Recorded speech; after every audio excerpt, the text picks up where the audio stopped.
when I moved back in the crib, for that whole year and a half, I was just trying to figure it out. And then COVID came and things wasn't working. I was in the nightlife industry. I was a party promoter. Hey, he looked like a party promoter. I said, that's funny. Yeah. So I was doing that for about 5.5 years, bro, 6 years. But when COVID came, everything shut down up north. So it was just like, how do I pivot? And I couldn't make it shake. So I was just trying to figure this thing out. No money coming in.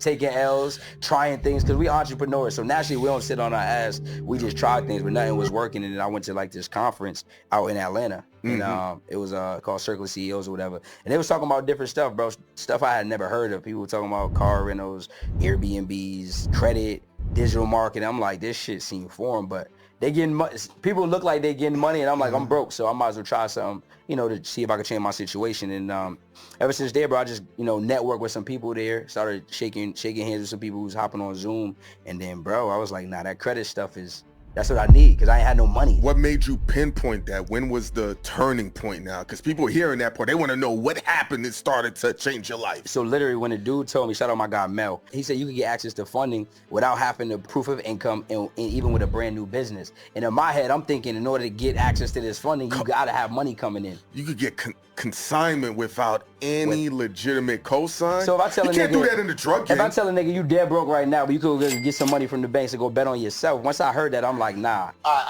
Yeah. Got another thing. Yeah.